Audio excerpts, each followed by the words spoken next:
नमस्कार। आज के हमारे मेहमान एक प्रसिद्ध शहनाई वादक हैं जिन्होंने देश विदेश में अपनी परफॉर्मेंसेस के चलते भारतीय संस्कृति को बढ़ावा दिया है।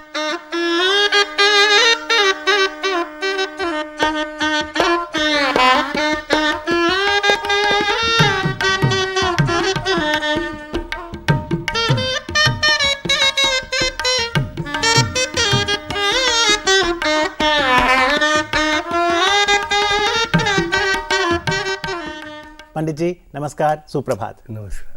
भारतीय परंपरा में कोई भी कार्य शुरू करना हो तो बहुत शुभ माना जाता है कि शहनाई वादन हो। जी जी। तो ये बताइए, ये वाद्य यंत्र इतना शुभ क्यों माना जाता है? शुभ कार्यों में ही बसता है। पहले जो हमारे बुजुर्ग लोग थे वो सब शुभ कार्यों में बसता है, इसलिए इसको शुभ माना जाता है। तो जैसे ये म्यूजिक इंस्ट्रूमेंट हमारे सामने पड़ा है, थोड़ा बताइए इस वाद्य यंत्र के बारे में। देखिए, ये इसको प्याला बोलते हैं। गूंज इसी से आती है? जी जी, इसको प्याला बोलते हैं। ये पीतल का होता है जी। और ये मतलब गुंजाने के काम आता है। इस शहनाई को गुंजाने के काम, जिससे गूंज निकलती है शहनाई की। इसमें 7 होल हैं। इसके ऊपर इसको नली बोलते हैं। ये 3.5-4 इंच का नली होता है। उसका ये ऊपर पत्तूर होता है। ये एक सब सेट कर कर तब ये बजा जाता है। यानी एक शहनाई के 4 भाग हो गए, प्याला गूंज के लिए, जी। फिर शहनाई, जी। फिर नली और पतूर। पतूर। और मैं देख रहा हूँ शहनाई में 7 होल जो आपने बताए, जी। ये क्या सारे गामा पाधा को दर्शाते हैं? जी जी, सब कुछ इसी में हमें 7 सुर में निकालना पड़ता है। हमारे कुछ सुर जो होते हैं वो हमें फूंक से बनाने पड़ते हैं। तो तीव्र मध्यम हुआ, नीचे धेवत हुआ, कुछ ऐसे हमें फूंक से बनाने पड़ते हैं। तो सुबह का समय है पंडित जी, जी। सुबह के राग में कौन सी बंदिश प्रस्तुत करेंगे? राग नट भैरव। जी।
बहुत खूब, बहुत खूब। गीत के बोल क्या हैं पंडित जी? बोलन लागी कोयलिया, बोलन लागी कोयलिया, बोलन लागी। शहनाई का जिक्र हो और उस्ताद बिस्मिल्लाह खान साहब का स्मरण ना हो नहीं सकता। जी जी। किस तरह देखते हैं आप पंडित जी उस्ताद साहब का योगदान इस वाद्य यंत्र को न केवल भारत बल्कि अंतर्राष्ट्रीय पटल पर लोकप्रिय करने में? उस्ताद बिस्मिल्लाह खान साहब वो शहनाई के भगवान हैं। जब हम छोटे थे, शौक हुआ था इसका, तो हम लोग टीवी वगैरह में उनके प्रोग्राम आते, रेडियो पर आते थे तो हम सुनते थे। पंडित अनंतलाल जी हमारे गुरु, दादा गुरु हैं, उनके प्रोग्राम भी आते थे तो हम देखते सुनते थे। तो हम लोग सोचते थे कि शहनाई ऐसे बजती है, क्योंकि हमारे परिवार में भी था, सब प्रैक्टिस होता था, रियाज होता था। फिर हमने वो अपने हमारे चाचा जी थे, उनसे कहा, हमने चाचा जी ऐसे, उन्होंने कहा कि इसके लिए थोड़ा बड़ी मेहनत करनी पड़ेगी बेटा, सीखना पड़ेगा, गुरु बनाना पड़ेगा। उस समय हमने गुरु नहीं बनाया था, हमने गुरु बनाए जी। पंडित हरि सिंह जी। मतलब हमें सौभाग्य प्राप्त हुआ उनसे कुछ सीखने का। फिर वहाँ गए, उन्होंने सरगम बताया, राग का चरण बनाना चालू किया। फिर उसके बाद पंडित जगन्नाथ जी से भी कुछ सीखने का सौभाग्य प्राप्त हुआ। फिर उसके बाद वो पंडित दयाशंकर जी से भी सीखने का सौभाग्य प्राप्त हुआ। आपके परिवार में 200 साल से ऊपर ये परंपरा रही है कि शहनाई वादन से लोग जुड़े हैं। जी जी। आप एक तरह से जी। चौथी जनरेशन हैं। अब हमारे जो दादा गुरु पंडित अनंतलाल जी एक धुन बजाया करते थे, बनारसी धुन, तो हम लोग सुनते थे बैठकर। तो जैसे वो बजाते थे तो ऐसे ही वो गाकर भी बताते थे। डगर बिच कैसे चलूं मन रोके कन्हैया बेपी।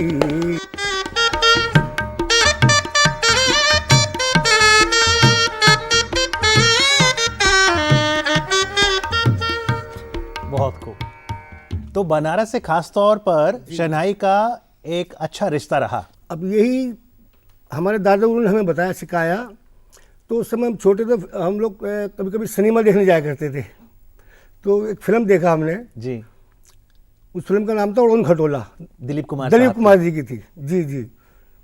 तो उसमें गाना था, तो तरज तो सेम तरज थी वो। की। याद है आपको गीत के बोल? जी जी, मगर वो बोल वगैरह थोड़े से वो उसके अलग।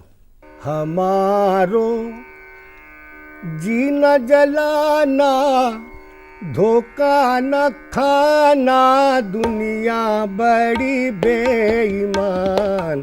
हमारो जीना जलाना धोखा न खाना दुनिया बड़ी मंगल कार्यों में जी, नजरिया लग जाएगी मोरे बनने को कोई मत देखो।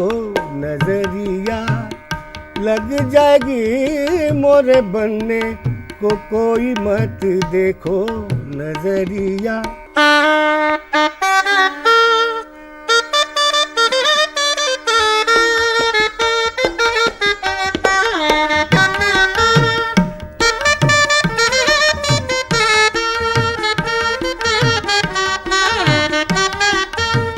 उन्नीस 1964 में एक हिंदी फिल्म आई थी शहनाई जी। और उसका एक गीत था मोहम्मद रफ़ी की आवाज़ में, जिसमें बोल थे अजब साज है ये शहनाई। जी। तो क्या अजब है इस वाद्य यंत्र के अजब बारे ये में? है कि बड़ा मुश्किल है एकदम।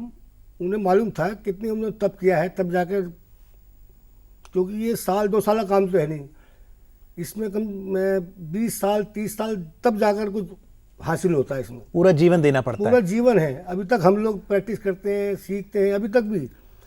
अगर हम लोग इसके एक हफ्ते ना बजाएं तो 9वें दिन बजती नहीं, बजेगी नहीं। कौन सी उम्र से अगर कोई युवा इस वाद्य यंत्र को अपनाना चाहे तो उसे ट्रेनिंग शुरू करनी चाहिए? इसको जो है एक आम आदमी नहीं बजा सकते, जिनके परिवार में है वही बजा सकते हैं। तो जो विरासत में मिल रहा है बस वही वही है। एक आम आदमी चाहे मैं शहनाई बजाना चालू, वो नहीं बजा सकता। तबला बजा लेगा, सितार बजा लेगा, फ्लूट बजा लेगा, शहनाई नहीं बजाएगा। तो क्यों इतना मुश्किल क्यों माना जाता है? क्या इसमें क्योंकि सांस? ये सब सीखना पड़ता है बहुत बारीकी से। नली कैसे बनाते हैं ये बनती है, ये रीड कैसे बनाया जाता है। अभी शहनाई ये जो इसमें नली है, 50 नली बेकार करने पर ये नली बोली इसके अंदर। 100 पत्ते हम लोग पत्तूर बनाते हैं, 100 पत्तूर, तो मुश्किल से 5-7 पत्ते काम करते हैं। तो ये कौन बनाता है ये शहनाई? हम बजाते हैं, हम खुद ही बनाते हैं। उस्ताद बिस्मिल्लाह खां साहब जब शहनाई बजाते थे तो उनका एक जी, पसंदीदा जी, झुमका था एक बनारस जी का। जी, वो ऐसा था कि हम लोग 90 से पहले की बात है। उनका प्रोग्राम था यहाँ, तो हम लोग प्रोग्राम से पहले उनके ग्रीन रूम में जाके बैठ गए। ग्रीन रूम में जाकर बैठ गए तो वहाँ वो कह रहे थे, ये झुमका उन्होंने बजाया तो मुंह से भी सुनाया, उन्होंने बताया, सब काफ़ी भीड़ लग जाती है अंदर ग्रीन रूम में। तो उन्होंने कहा कि शहनाई बजाना और शहनाई गुजाना ये बहुत दोनों अलग बातें हैं। शहनाई तो सभी बजा रहे हैं, लेकिन शहनाई को गुजाना, शहनाई का मतलब है गुजाना। और ये तो उसको बड़ा तब करना पड़ता है। तो क्या करना पड़ता है कि उसके शहनाई लिए- गूंज उठे? उसके लिए क्या करना पड़ता है? सुबह 4 बजे उठना पड़ता है जी, उसके बाद प्रैक्टिस करनी पड़ती है कि एक सुर को कम से कम 1 मिनट एक सुर पर रखना पड़ता है। रुका नहीं जाता, वो कोशिश से रियाज करना पड़ता है। उसके लिए फूक सांस भर जाता है।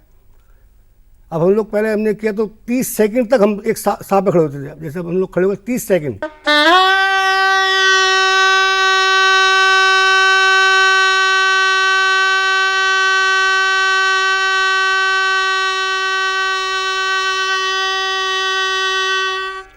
अब इतना सांस है जी। उतना चल रहा है, बाद में वो सांस अंदर सुर हिलता है। तो उसको प्रैक्टिस ऐसे करना पड़ता है कि वो सांस ना हिले, सुर ना हिले। वो खड़ा रहे बिल्कुल। और इसमें फिर तपस्या है। उसके लिए वो 1 मिनट रुकने के लिए अब हम 35 सेकंड में पहुंचे, फिर 40 से पहुंचे, फिर 45 से पहुंचे। तो उसने 4-4 घंटे ऐसे सुरों को जब आदमी प्रैक्टिस करता है तब वो शहनाई को गुंजा सकता है। तो उस्ताद साहब का जो बनारसी झुमका, जी हाँ, अगर आप तो उन्होंने बरेली के बाजार में झुमका लेवन जाऊं, झुमका लेवन जाऊंगी, वहाँ हलवा पूरी खाऊंगी, बरेली के बाजार में झुमका ले, मतलब वो वाह, वाद्य यंत्र पे भी करके दिखाएं।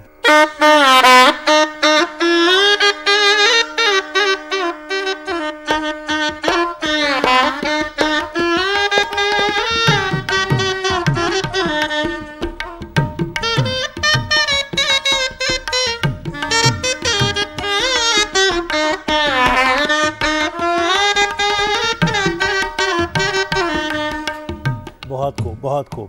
साज की दुनिया में आज हमारे साथ पंडित अशोक कुमार चौरसिया जी हैं। एक छोटे से ब्रेक के लिए यहाँ पे रुकेंगे। जब लौटेंगे तो जरूर जानेंगे पंडित जी से कि जब वो विदेशों में गए तो वहां पर ये वाद्य यंत्र कितना लोकप्रिय रहा।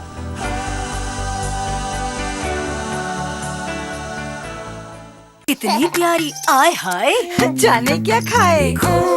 6 महीने में होगा माँ का दूध ही। ना रे ना, जरूर खाए कुछ और भी। दीदी चावल का मार, या फिर दाल का पानी। ध्यान से देख, है कुछ और कहानी। मुन्नी ऐसी बढ़ती जाए, बताओ ना क्या क्या खाए। यही सब। पर 6 महीने की हुई अभी तो। अरे तभी तो। घर में जो भी हो सब पकाओ, गाढ़ा बनाओ और खिलाओ। 6 महीने जब पूरे हो जाएं, पेट पूजा की घड़ी आए।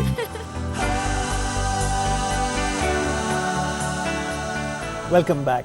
आज सवेरे में आज हम बातचीत कर रहे हैं प्रसिद्ध शहनाई वादक पंडित अशोक कुमार चौरसिया के साथ। पंडित चौरसिया, 1990 में जब आपका यूरोपीय दौरा हुआ, जहां पर आप हॉलैंड गए, जर्मनी, अन्य देश, वहां क्या विदेशों में भी बहुत रुचि थी शहनाई को लेकर? हमारे दादू गुरु थे पंडित अनंत लाल जी, हम उनके साथ गए थे एक जोड़ा शहनाई बनाने के लिए। वो हमें वो ले गए थे पहली बार। तो वहाँ जाकर काफ़ी, तो ये अपने महेश योगी जी हैं, उन्होंने बुलाया था वहाँ में। तो वहाँ कंसर्ट वगैरह में बड़ा अच्छा 1.5 घंटे का प्रोग्राम होता था। वो 8-9 प्रोग्राम हमने वहाँ किए, मतलब बड़ा अच्छा रिस्पॉन्स आया और बड़ी तरीके सुनते हैं वहाँ, बड़ा लाइक करते हैं। जहाँ तक मैंने अनुभव किया, हमारे हिंदुस्तान ज़्यादा लाइक करते हैं। तो कैसे समझते हैं वो शहनाई, कैसे समझते हैं शास्त्रीय संगीत को, कैसे देखते नहीं, हैं? सीख रहे हैं वो लोग। उनको कानों को ऐसा लगता है, ऐसे बैठ जाते हैं वो, जैसे कि कोई इबादत कर रहे हैं या कोई योग कर रहे हैं, ऐसे बैठ जाते हैं ऐसे आंखें मीच कर।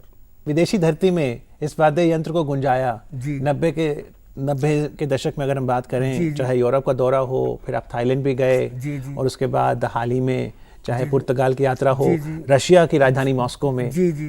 तो सबसे ज्यादा प्यार कहाँ मिला? सबसे ज़्यादा हम पुर्तगाल में मिला। कुछ फरमाइश भी करते हैं अमूमन, वो क्या सुनना फरमाइश चाहते हैं? यही करते हैं, मतलब वो कहते हैं आप बजा क्या रहे हैं, थोड़ा उसके बोल। जब शहनाई गूंजती है, जी।